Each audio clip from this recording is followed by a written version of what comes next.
quando a gente sai do papel da vítima e coloca na gente a responsabilidade, a gente descobre que a gente tem uma gama de possibilidades de fazer, docente, né, estratégico, que a gente não fazia porque a gente ficava naquele papel de vítima.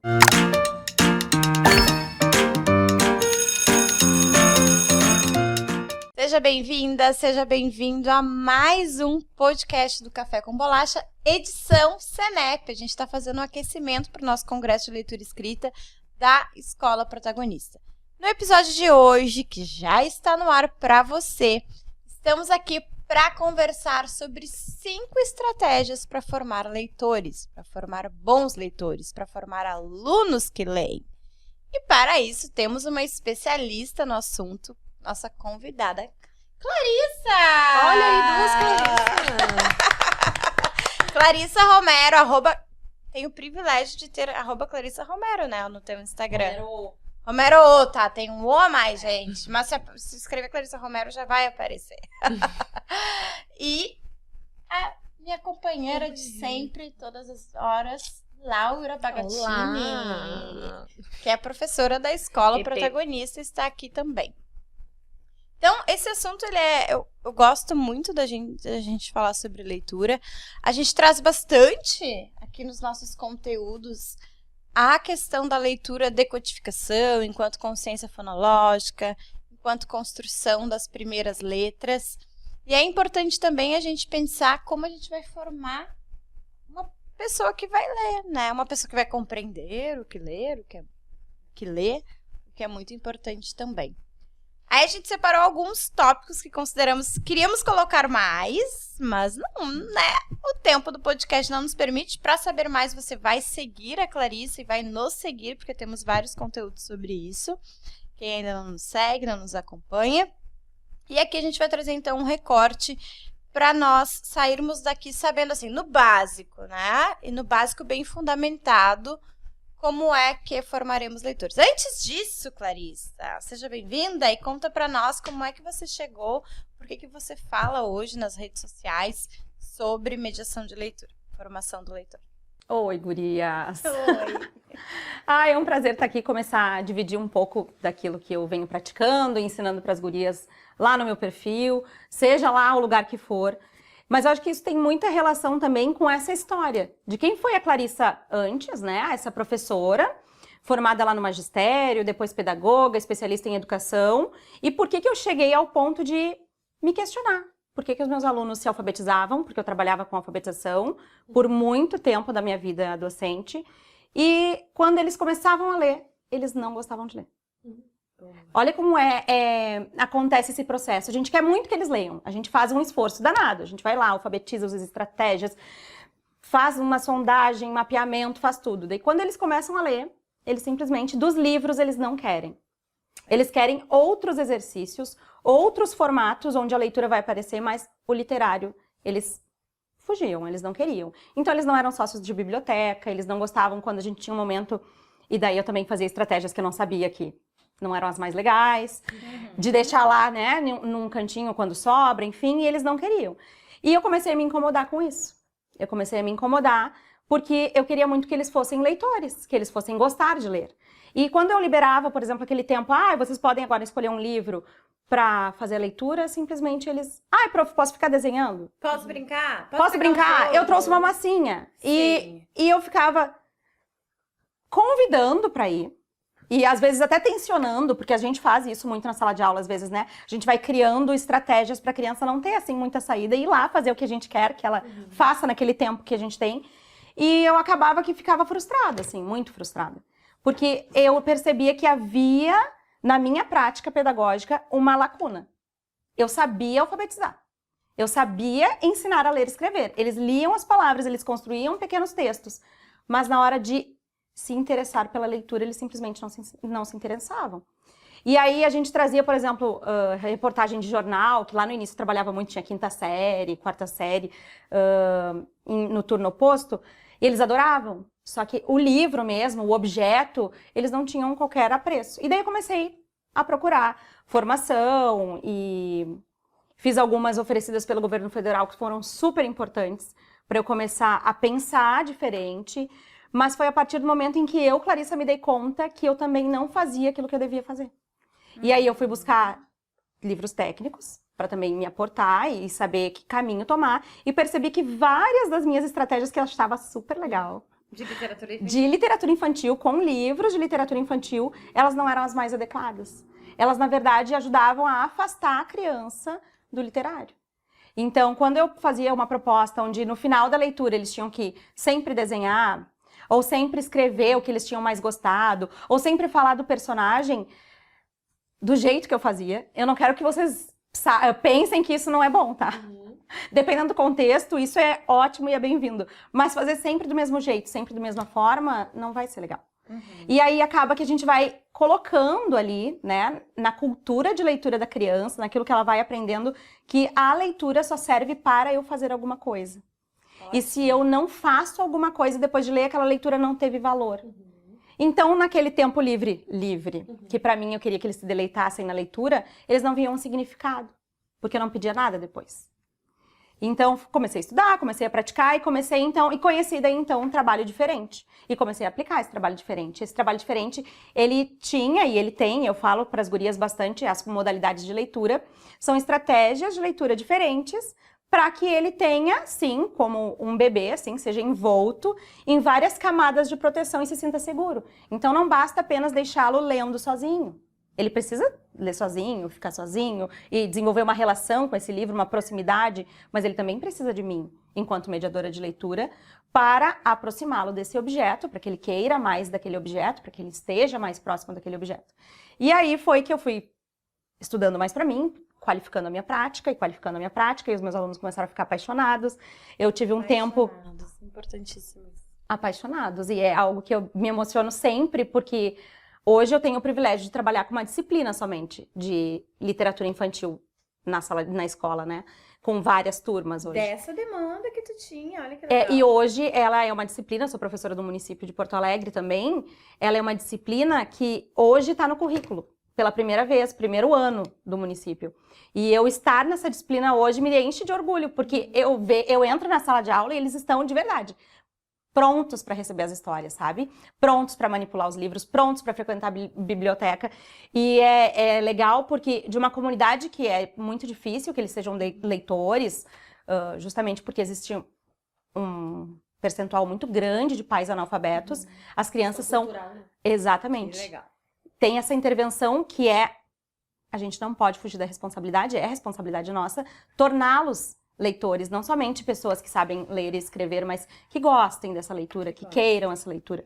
Então, eles são sócios de biblioteca, eles vão comigo na biblioteca, retiram um livro e tal. Mas daí eu resolvi fazer o quê? Abrir a porta da minha sala de aula. Chegou um momento que pra mim só não bastava, sabe? E a gente tava vivendo aquele período pandêmico, né? Então, e eu consegui desenvolver o trabalho com as modalidades de leitura dentro da pandemia. Dentro de um momento onde estava todo mundo, cada um na sua casa, enviando PDF, fazendo chamada de vídeo, mandando mensagem no WhatsApp, eu consegui fazer claro, uma adaptação das 4 modalidades, mas para que eles pudessem vivenciar esse momento comigo também. E foi aí que algo em mim se acendeu. E então eu comecei a pensar, vou abrir essa porta da sala de aula e vou começar a manifestar isso, vou começar a ensinar as outras professoras aquilo que eu faço, que dá certo, e que pra mim é mágico, assim, sabe? Ele não é mágico porque a gente estala o dedo e faz a mágica, mas porque a gente enxerga a transformação da criança.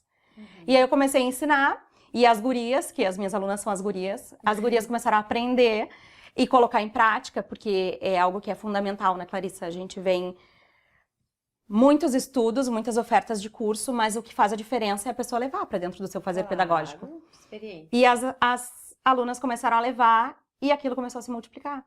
Então, a minha felicidade, ela tá além dos muros da minha escola hoje, porque eu consigo impactar a minha comunidade, onde eu trabalho. São 8 turmas sendo formadas, né, leitores ali em formação, porque a gente não tem também um ponto de chegada dessa formação leitora, mas tantas outras alunas que já têm esse impacto no seu fazer pedagógico, que junto comigo também estão formando leitores. Perfeito. E comigo elas vêm falando assim, Clarissa, é isso que o que tu falou se aplica. Eu não sabia que eles iam gostar desse jeito. E aí a gente, enfim, né, viaja, porque a gente acaba se motivando e compartilhando e criando coisas juntas e se desafiando a fazer diferente.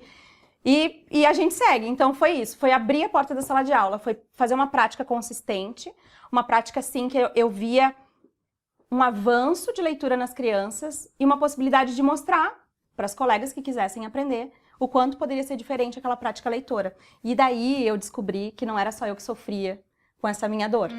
Eu até ia fazer um destaque na tua fala, Clarissa, que tudo isso surgiu a partir da tua percepção como professora pesquisadora que identificou uma fragilidade na tua prática. Então, a importância desse olhar, assim, de ver que daqui a pouco os alunos não estão avançando em algum aspecto ou estão com uma fragilidade de poder repensar a nossa prática. Porque às vezes a gente acaba depositando muito uma responsabilidade nesse aluno que não está aprendendo, que não está gostando, mas que movimento a gente faz? Bom, peraí, eu vou rever. Será que eu estou usando as melhores estratégias, os melhores recursos, o melhor formato para esse grupo de estudantes? Então, muito interessante. Eu achei que surgiu tudo isso a partir do teu olhar enquanto professora que não tinha o resultado que tu queria com os teus estudantes como alunos leitores e buscou essa estratégia, né? Então, a importância da gente buscar esse conhecimento quando identifica que algo ali não está dentro, alfabetizadora, né? Eu achei interessante. Responsabilidade. A nossa responsabilidade pedagógica. E algo que eu pensei também é que primeira vez que eu tive esse insight, assim, foi agora. Olha, já valeu nossa conversa.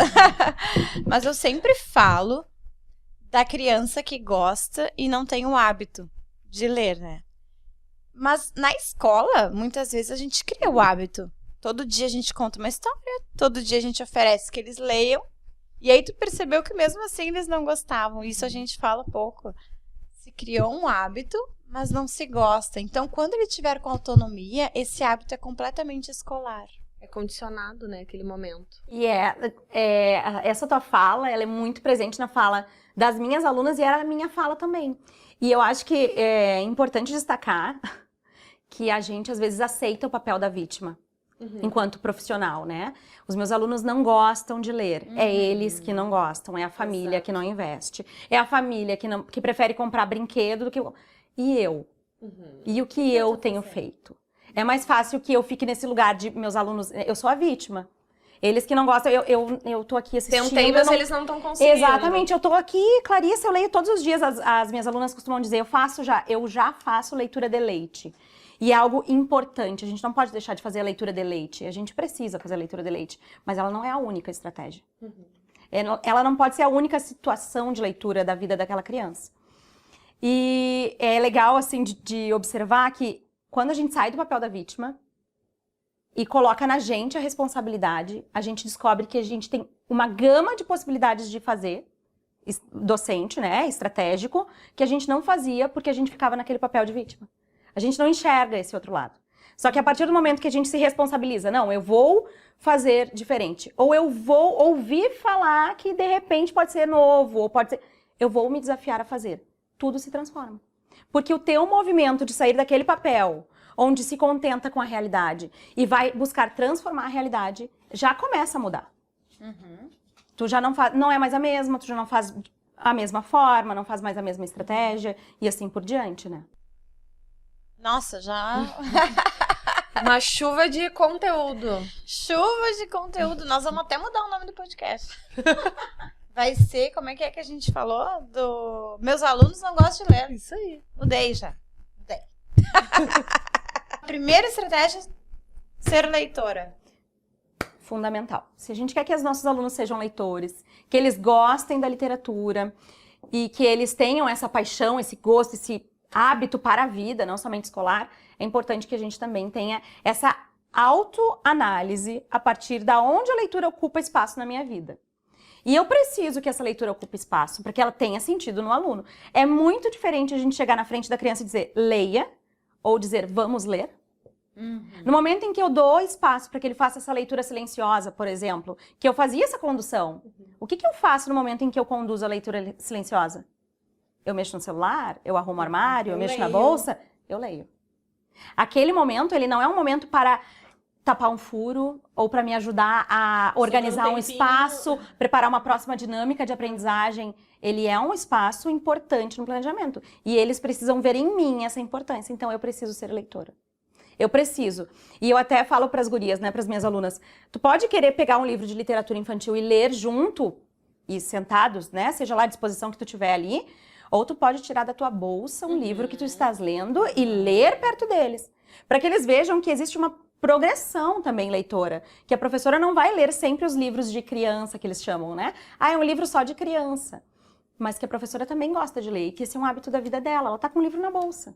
Ela tirou um livro. Então, a gente precisa mostrar para as crianças que nós somos leitores, que nós fazemos essa prática de leitura. Mas não é um papel, né? Não é abrir a porta, agora eu vou ser a professora leitora. Mas é essa prática. E, inclusive, para levar para as crianças aquilo que a gente tem lido.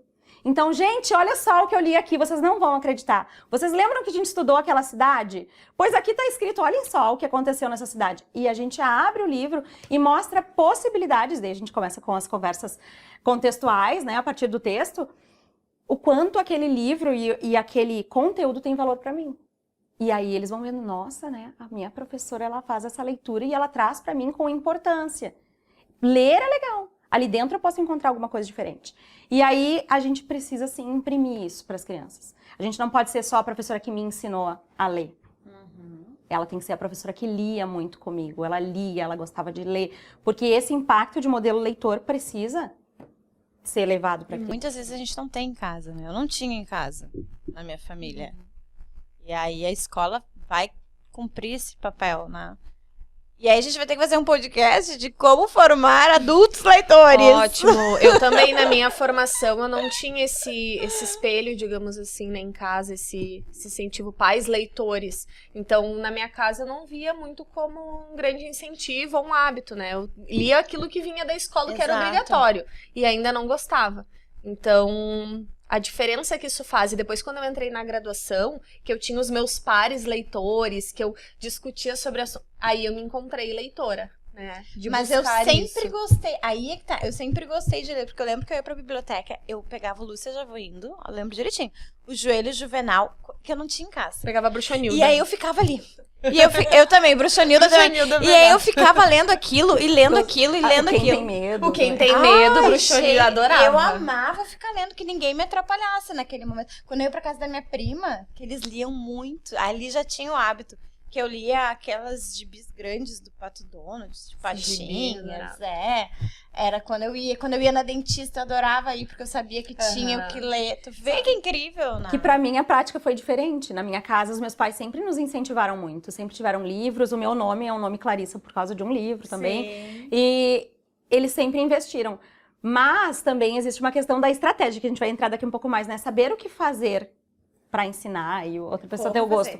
Era muito assim, tipo, fluência leitora, os meus pais. Então, eles compravam livros do Círculo do Livro, que a pessoa ia lá vender de tempo em tempo na porta da casa. Era outro sistema, mas era muito para adquirir a fluência, para aprender a falar diferente, né? Então, os meus pais tinham um hábito de leitura, a gente tinha livros em casa, mas foi na escola que as coisas se deram, sabe? Eu, Clarissa Leitora, me transformei pelas mãos de uma professora da 4ª série que dava aula de português. Foi ali. De um professor, né? Foi ela. E ela vinha com os livros bem isso. Ela tirava da bolsa e começava a ler e a gente ficava, meu Deus, e era a turma toda, assim, contagiada. Ela vai continuar, ela vai continuar. Não, ela não vai continuar, meu Deus, prof, por favor. E já corria pra biblioteca e já tinha essa vontade, sabe? Aquele interno que a gente precisa despertar na criança.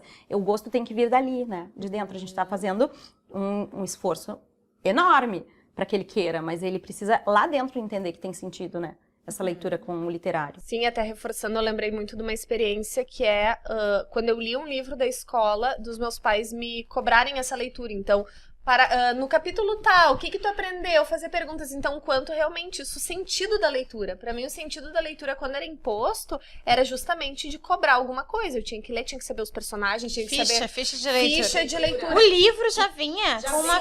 E quando eu era pequena, que nem a tua experiência, quando eu ia na biblioteca, esse ato de escolher a Bruxonilda ou Quem Tem Medo, era justamente o meu interesse em me descobrir enquanto leitora. Mas o quanto ao longo da escola, da escolarização, por um período eu fui perdendo isso. Porque a leitura entrou como uma forma justamente mais... enfim, autoritária muitas vezes, de cobrar algo. A leitura se transformou nesse objetivo. E não nesse sentido de despertar mesmo o interesse. Então, pensar também a longo prazo, né, nessa formação de leitores, olha a importância que há. Então, eu indico que vocês se apaixonem pela leitura. Comecem, quem não lê, né?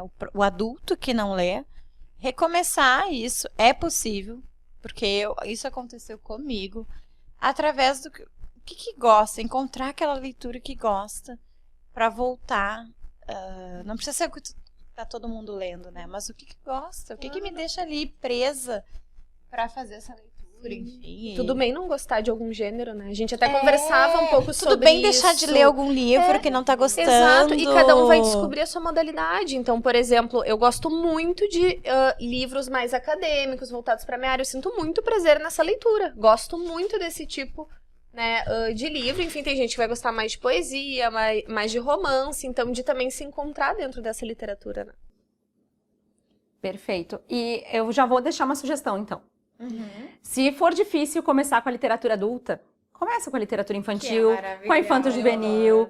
Não tenham medo nem vergonha de começarem por essa literatura, porque em algum momento todo mundo precisa começar.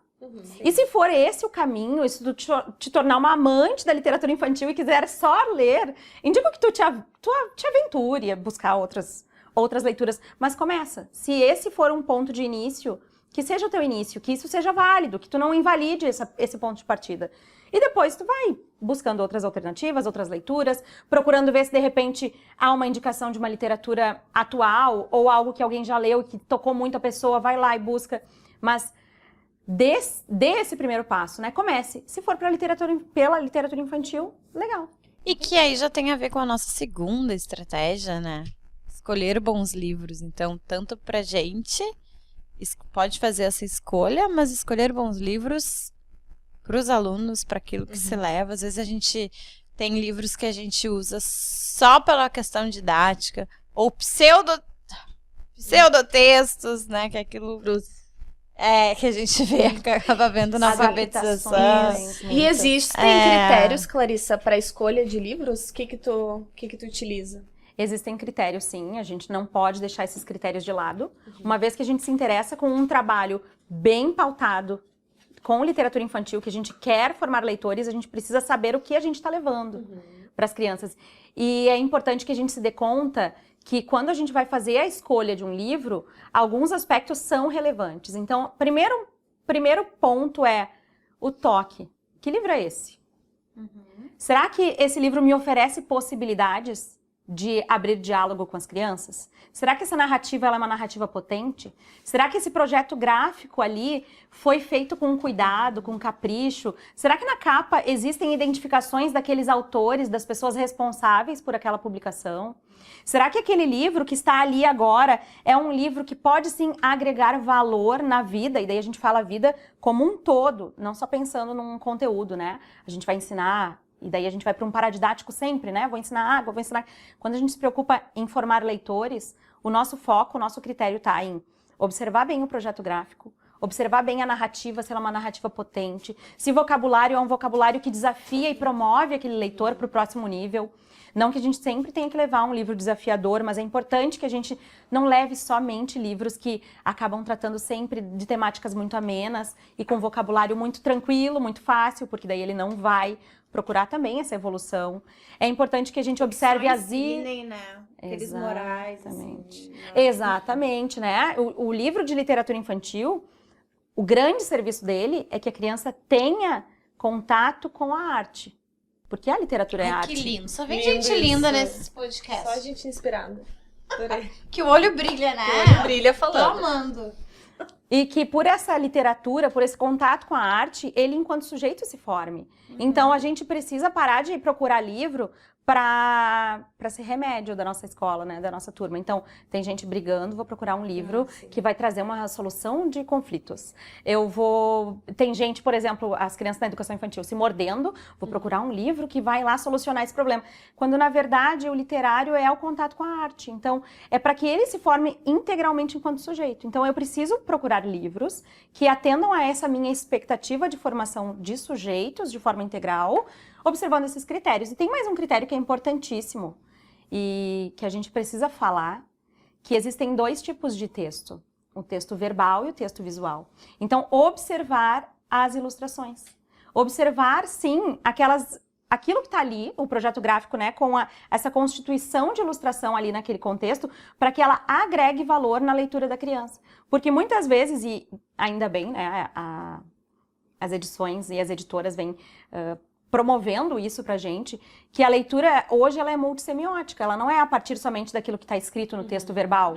Existe um texto visual acontecendo paralelamente, às vezes, ao texto, que se a gente olha só, e para criança pequena, né, para educação infantil, se ela olhar só as imagens, talvez ela tenha uma leitura e pelo texto ela tenha outra. Então, isso tudo se forma para ela. Então, as informações não vêm mais só no texto verbal, mas também no texto visual.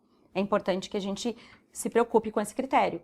Tem uma narrativa legal e essa narrativa está nas ilustrações também. Então, são critérios aí que pode ficar no radar de vocês. Vamos então para a nossa terceira estratégia para formar bons leitores. Para formar leitores, né? Para formar leitores. Crianças que gostam de ler. Crianças a gente quer crianças que gostam de ler. É verdade. Crianças que gostam de ler. Gostei muito disso. Vamos lá, terceira. A terceira, então, estratégia, eu penso que seja a prática diária. É importante que a gente, sim, abra espaço no planejamento e que a gente dê o devido valor que a literatura deve ter lá dentro dele. Então, precisa de uma prática diária. E essa prática diária, e a gente vai falar agora daqui um pouquinho mais da quarta estratégia, que está quase juntinho, Né? que é a questão de todos os dias, mas não sempre do mesmo jeito. A prática ela é diária, porque é importante que a gente todos os dias faça esse movimento leitor com as crianças. Promova situações de leitura, que se pense em leitura, mas não sempre da mesma forma. Então, lá dentro do planejamento, nem sempre o momento da leitura vai ter o mesmo tempo.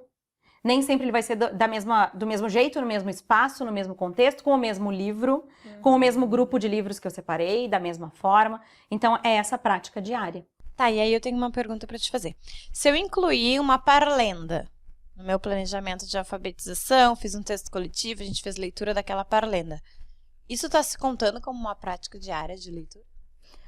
Ótima tua pergunta. A parlenda, ela é um texto folclórico, ela é uma poesia, né? Ela é uma poesia, e a gente vai falar, né, da questão cultural folclórica brasileira, no sentido de, dependendo, a maioria delas, né, são parte da nossa cultura, faz parte, sim, de uma leitura literária, mas a gente precisa, então, observar. Vai ser sempre parlenda? Vai ser hoje, amanhã e depois parlenda? Eu sempre vou partir de uma parlenda, então eu posso sim trabalhar e naquele dia essa vai ser a leitura e esse vai ser o contato com o literário, mas eu preciso observar qual é a frequência que isso vem acontecendo no meu planejamento. Será que só esse é o modelo de texto literário que eu tenho entregado para os meus alunos? Pode acontecer sim de um dia ser, mas não todos os outros seguidos assim. E, inclusive, tu pode colocar a parlenda daí, dependendo do teu objetivo, por exemplo, se lá tu vai pegar boas palavras para fazer um trabalho com as crianças, pensando em alfabetização, em aprender o código, por exemplo, isso vai estar dentro de qual objetivo? Qual habilidade tu vai estar desenvolvendo? É o literário pelo literário ou o literário, eu falo bastante essa palavra. Qual é a intencionalidade? Ele vai ser um step para a próxima atividade ou ela vai ter um objetivo em si mesma? A leitura só com fim didático, muitas vezes isso é muito presente na sala de aula, né?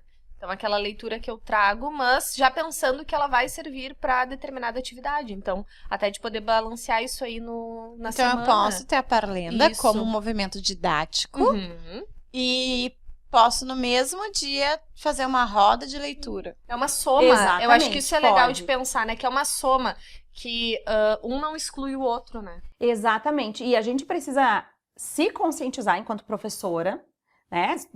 Docente, em sala de aula, praticando com as crianças, que não é porque tu colocou uma atividade que tenha leitura que tu não possa colocar outra. Uma, ela não está anulando a próxima que vai vir. Tu não tá tendo que fazer uma escolha de deixar alguma de lado, e né? se as parlendas a gente tem que rever, imagina, vai dar arrepio aqui. Não, hoje eu tô, né? Hoje eu tô. As fichas de leitura. Que vão lá e colocam... Eu tô falando o que eu penso aqui mesmo, que tem que falar, né? A gente tem que falar, Clarissa, me ajuda. Aí coloca lá uma família silábica e o texto é... A boia boiou, o bebê... Do Brasil. Não, o Brasil é complexo, não dá. Não dá. Não dá. O Ivo viu a Ivo viu a uva. Gente, isso não é movimento literário. Não é esse texto que a gente tá falando aqui. Não vamos nem entrar no mérito desses pseudotextos. E são, né? Pseudotextos. Obrigada. Mas, enfim, seguimos. Então, a gente vai entrar agora nessa quarta estratégia, que é saber quais estratégias eu posso utilizar para formar leitores. Eu venho falando lá, né, desde o início, que precisa ser diferente, mas como é diferente? A gente precisa romper algumas barreiras agora, a gente vai precisar falar disso, né? Que a leitura, ela não é só lá um check no planejamento quando é o professor fazendo a leitura.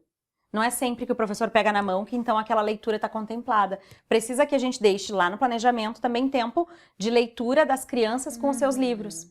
E esse momento silencioso, ou não, porque às vezes eles gostam de ler um pouco em voz alta, e é natural que talvez eles se emocionem, ou quando eles estão no início da alfabetização, eles gostam de ler em voz alta também. Mas que a gente deixe também momentos em que eles façam leitura do livro que eles quiserem, para que a gente também conheça o gosto leitor, saiba aquelas leituras que chamam mais atenção, os livros que conversam mais com eles, mas também que a gente possa deixá-los lendo um livro que a gente escolheu. Que a gente leve um desafio também para eles, leitor, para que eles façam essa evolução de nível, que não é rápida, mas que eles sintam-se provocados. Então, que eles também tenham da gente esse cuidado. A professora escolheu um livro para que eu possa ler. Ela olhou para mim. Ela desejou que eu lesse esse livro. E a gente daí, então, pensa em... Não é só a leitura silenciosa da mesma forma. Não é levanta lá, pega um livro, senta e lê. É como tu tá promovendo. Tem que ter um momento em que ele sozinho vá buscar, assim, na prateleira e tenha essa oportunidade de escolha, mas ele também precisa desse meu incentivo profissional para que ele faça uma evolução. E também eu preciso pensar em quais leituras eu, Clarissa, e eu... Clarissas e todas as professoras, pensando na situação de quais livros eu tenho levado. Então, tem livros que eu vou levar para conversar com as crianças, para dialogar, para mediar. Tem livros que eu vou compartilhar, eu vou levar um livro mais grosso, por exemplo, para eles verem que esse livro ele não vai terminar hoje a leitura, que a gente vai ler um pouco de cada vez, que existem livros que são maiores, inclusive para que eles possam olhar e um dia querer ler um livro daquele volume inteiro, enfim, mas que a gente precisa dentro da sala de aula, e aí a nossa quarta estratégia é ter estratégias diferentes de leitura com a leitura literária. É ter momentos dentro do planejamento contemplando habilidades diferentes dessa formação leitora, que não é só um ler e compreender. Eu sempre falo, né, tá lá para dar um check na avaliação, lê e compreende o texto, mas esse lê e compreende, ele é muito mais complexo do que essa frase. E a gente precisa, então, ter estratégias específicas para que a gente possa atingir esses objetivos. E nessa leitura silenciosa, aquele aluno que diz que não sabe ler, né, que ele não está alfabetizado, ou lá da educação infantil, qual a mediação que a gente pode fazer? Existem, eu acredito que 2 movimentos que a gente precisa fazer. O primeiro, que é quando ele pontua isso pra gente, que a gente tenha a sensibilidade, e se a gente puder, a gente sabe que na sala de aula ninguém fica parado pra gente fazer intervenção com uma criança só, né? Mas se a gente puder fazer com aquela criança, de sentar e mostrar para elas as possibilidades de leitura, e aí entram também o poder das ilustrações nessa leitura, que ele faça a leitura a partir daquilo que ele sabe ler. E eu inicio sempre o ano letivo fazendo investimentos nessa estratégia, de mostrar que todos sabem ler, independente de saber ler o código. Tu sabe ler o livro, tu pega o livro, se tu prestar bastante atenção nas imagens, tu vai fazer essa leitura. Então, o primeiro movimento é auxiliar a criança a entender que ela já sabe ler, do jeito dela, as imagens que estão postas. E o segundo movimento é, nos momentos de mediação de leitura, provocar que eles observem que eles também estão fazendo a leitura junto. Então, toda vez que eles fazem, sim, uma leitura visual, do texto visual, e vão contemplando ali, prof, tu viu que ele tá aparecendo, prof, tu viu, olha só, aqui nessa página ele não tava, e agora ele tá. A gente vai mostrando para eles, viu como tu conseguiu? Viu como tu leu? Visível, né? Tornar visível aquilo que para eles, claro, porque é uma linguagem comum, os pais dizem, tu ainda não sabe ler e escrever. A professora, quando vai falar, o fulano sabe ler e escrever, ciclano não sabe ler e escrever. E eles vão ficando com essa marca leitora, eu não sei. Então, diante de um livro, quando eu tô quietinho, eu não sei o que fazer. Eu vou ficar o quê? Virando folha, virando folha. A gente precisa um dia e a gente precisa se responsabilizar por isso, abrir o livro junto com a criança e mostrar que a gente lê com outras habilidades que não são só Exato. decifrar o código. E para ver como o ensino do sistema de escrita alfabético e essa parte mais literária tá muito junto, porque com os meus alunos de EJA, eles vêm com muito essa ideia. Eles têm muito mais resistência que uma criança pequena, eu percebi.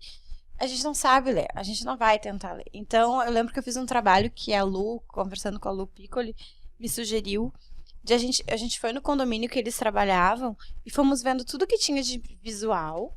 Então, uma placa de pare, a placa do lixo, para eles verem que eles sabiam ler daquela maneira, aquilo que estava querendo dizer ali.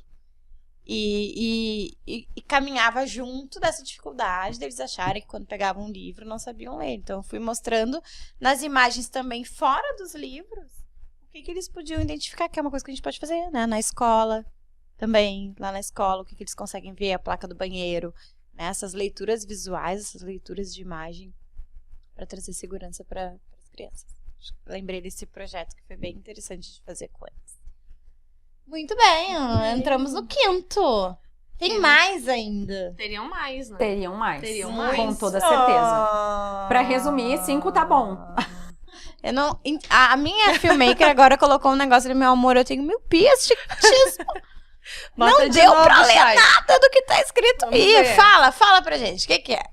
Finalizar em 5 minutos. Mas, estamos bem, hein? Porque nós já estamos no 5º. Às vezes vem essa frase e a gente tá no primeiro.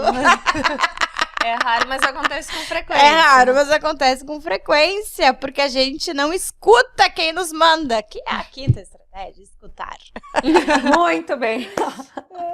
A 5ª estratégia, então, é escutar. É observar o retorno que as crianças dão para que a gente possa qualificar a prática. Então, o trabalho com a literatura infantil, ele é um trabalho que sim, nós queremos formá-los leitores, mas nós precisamos ouvi-los para que esse processo faça sentido. Então, toda vez que eu vou fazer uma mediação de leitura, que é um ponto ápice do planejamento, onde eu tenho a oportunidade de escutá-los de forma bem direta, com perguntas intencionalmente planejadas, observando aquilo que eles já fizeram compreensão com facilidade e é objetivo, partindo para as subjetivas, eu vou escutar. Aquilo que toca um, não toca o outro. Aquilo que para um faz sentido, para outro não faz sentido. E essa escuta, ela é super importante, porque na próxima vez que eu for escolher um livro para levar, diferente do que muitas professoras e escolas pensam, a gente não tem uma lista que a gente segue à risca do início ao final do ano, a gente trata com sensibilidade esse momento. Então, a escuta, ela é uma escuta ativa. Ela não é uma escuta para cumprir tabela, para preencher o período, porque eu preciso escutar, porque a Clarissa disse que precisava. Não, é para qualificar essa prática, para que tu sim conquiste ainda mais esses leitores para o lado do literário. Não para um encantamento, para que eles gostem tanto de ti, mas para que eles queiram ler. Então, ouvindo eles, tu vai saber, bom, semana que vem eu vou trazer esse livro. E eu adoro fazer isso, que é trazer um livro que puxa um diálogo com o outro. Por exemplo, né? Tem um livro que fala sobre a amizade de uma forma bem direta num livro, e em um outro livro é um sujeito que salva o outro numa situação, e em um dado momento, naquela mediação de leitura, eu faço um link aqui. Gente, vocês acham que essa atitude é uma atitude de amizade? Um amigo faria isso? Será que um amigo faria isso mesmo?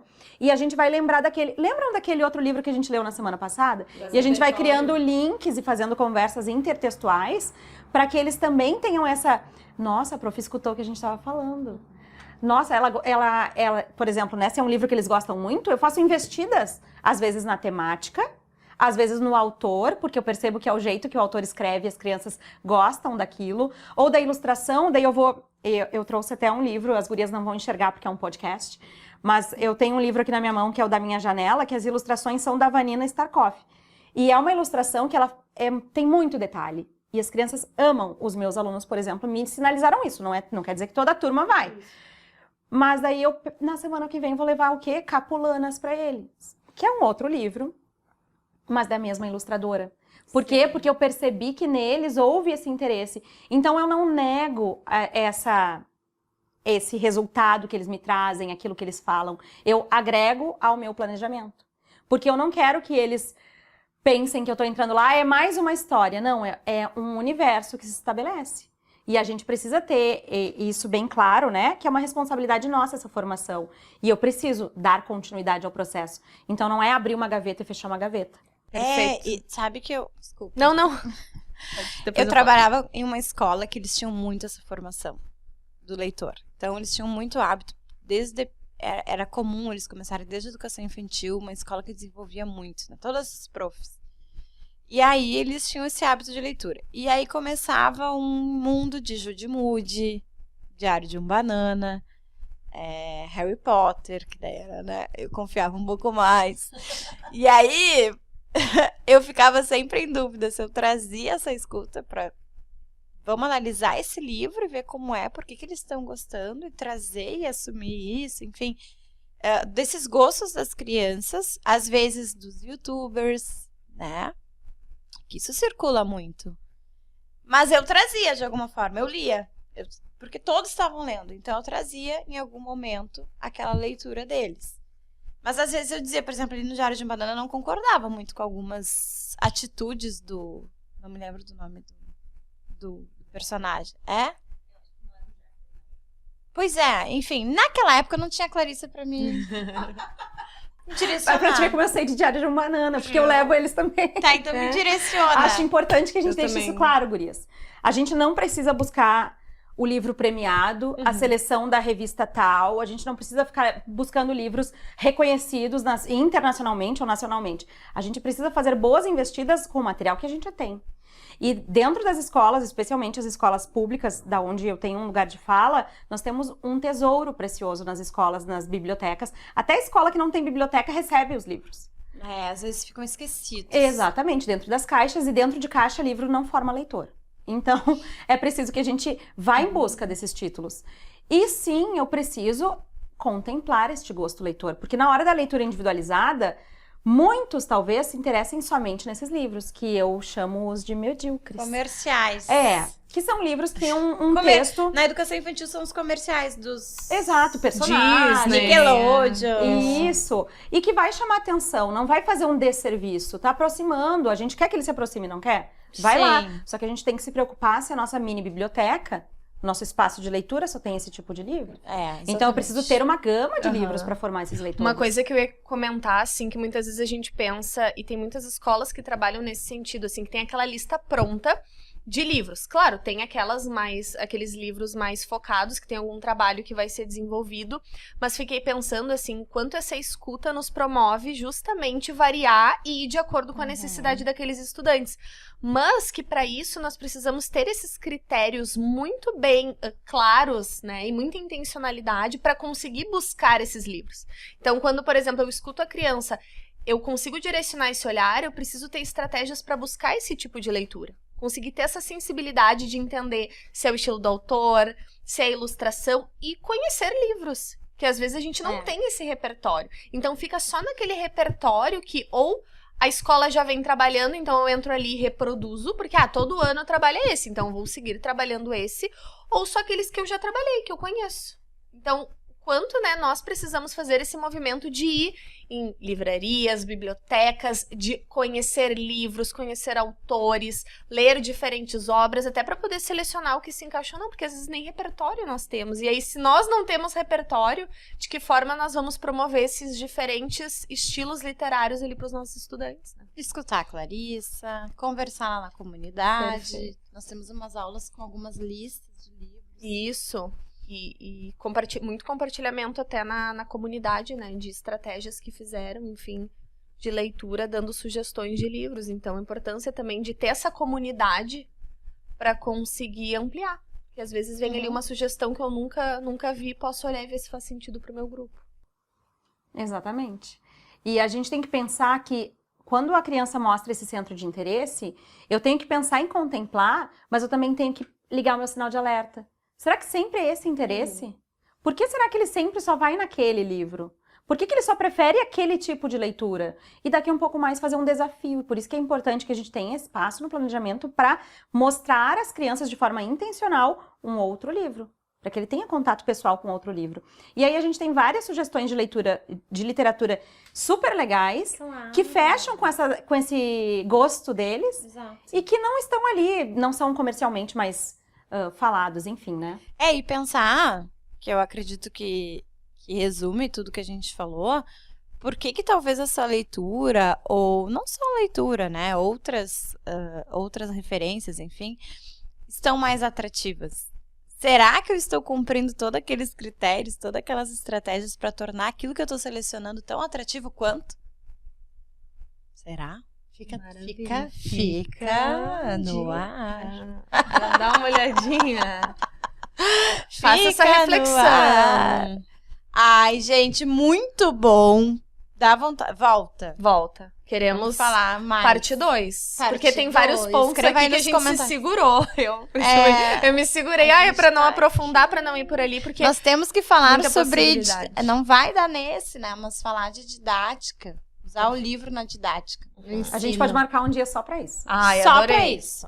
E tem o Senep também. Se elas que- comentarem e por aí que Perfeito. querem, a gente vai fazer. E no Senep vai ter um foco também em leitura. Vai, inscreva-se, importante. porque falaremos, em geral, nós todas, mas teremos uma palestra específica com a doutora Luciana Piccoli sobre como ensinar a ler. Como ensinar das letras aos textos. Aí nós vamos estar falando mais especificamente do sistema de escrita alfabético. Importantíssimo também.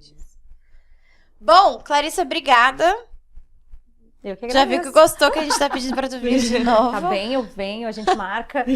Mas como disse a Clarissa, só se as gurias pedirem. É isso Só se aí. as gurias Só se as pedirem. gurias pedirem. Gurias peça. O bom é que é 2 Clarissas na internet falando gurias. Isso aí. A gente, as Clarissas... Eu não conheço Bem Clarissa gaúchas. de outro lugar. Para de eu. arrastar o microfone. Gente, eu sou a mais corrigida aqui. Obrigada, Clarissa. Eu Esperamos tô vocês nota no zero. Senep. Eu tô nota 0, Nota zero. no podcast, tá? É isso. Beijo! Obrigada.